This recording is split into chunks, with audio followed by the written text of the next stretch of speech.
we got the news before the draft that Derek Carr is still dealing with this. And so that kind of threw a monkey wrench into the Saints draft plans, it seemed like, because it was suddenly, is Derek Carr going to be available for the season? And does that mean they need to go into the Aaron Rodgers sweepstakes?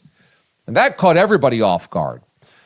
Well, they come out of the draft with Tyler Shuck, and now we realize that was not just a smokescreen, that this was severe enough for Derek Carr to retire from.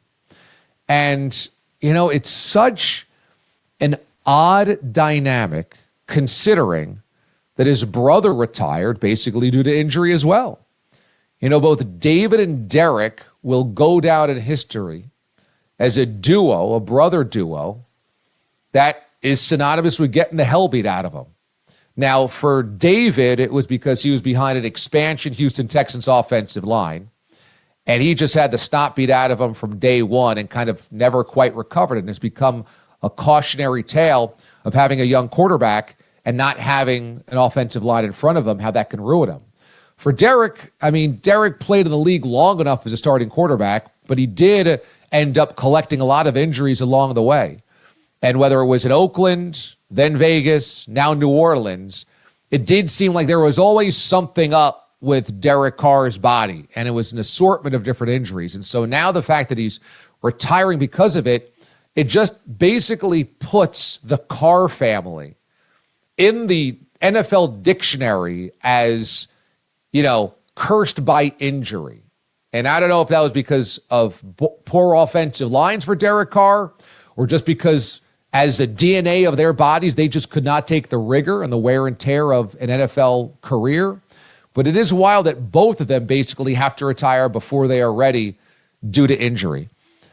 And for the New Orleans Saints, this is one of the most underwhelming, if not horrifying, quarterback depth charts in recent NFL memory. Look at this. You're talking about Tyler Shuck, who they just drafted, battling the two-headed monster of Spencer Rattler and Jake Haener. Look at these guys. Haener had one start last season. Spencer Rattler went 0-6. He was a rookie. And now Tyler Shuck. These are your options.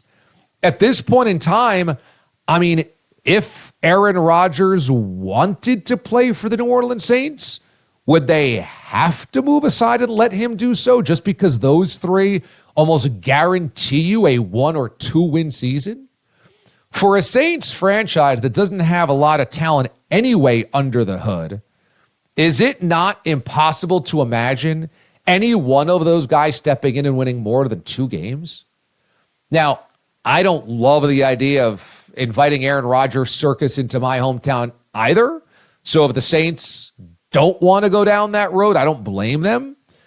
But that really is terrifying. The idea that your 3-way quarterback position, your 3-way quarterback battle is a rookie, a second-year guy that went 0-6, and a third-year guy with 1 start.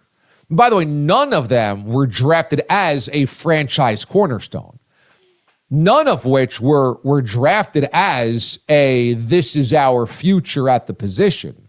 All 3 were brought in as potential projects. And so when you have a quarterback competition and it's a 3-way project race, my God. And then that begs the question, is this history repeating itself all over again?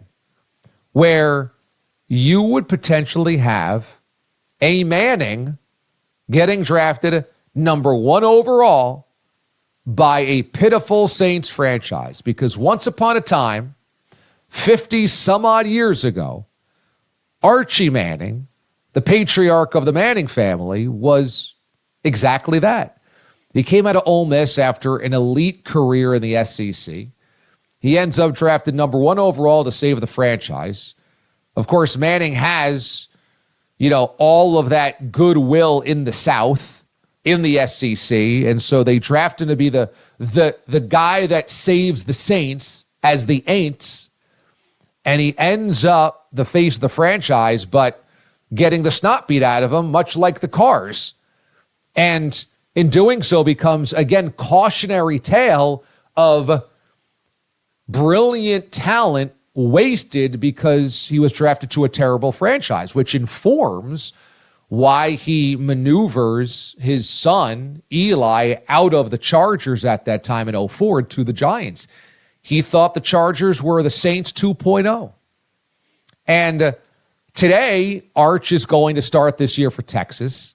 And if Arch wanted to, he is now the requisite number of years removed from high school graduation where he could enter the NFL draft. And if he did, would hypothetically be the number one pick in the draft and maybe to the New Orleans Saints. And history just cycling back on itself, which is wild. Now, the flip side of that is, does the Manning family ever do anything prematurely? And the answer is no.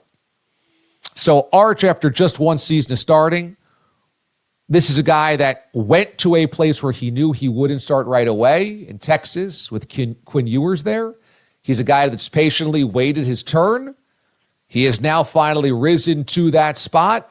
And after 1 year, probably Cooper Manning and the Manning clan doesn't say, okay, Arch, you should jump into the NFL.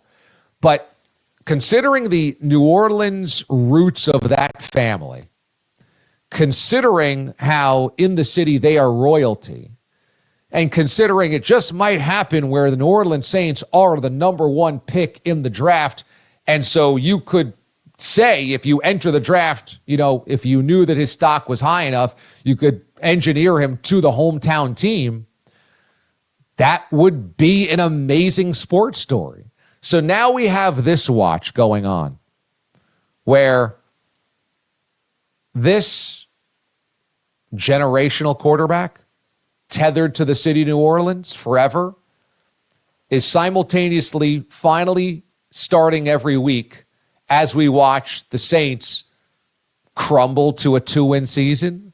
But again, trying to find more than 2 wins when Jake Haener, Spencer Rattler, and Tyler Shuck are your quarterbacks is a tough project, it's a tough ask. So we'll see what happens. But the Derek Carr retirement news opens up a whole hell of a lot of doors. All of them interesting, some of them horrifying.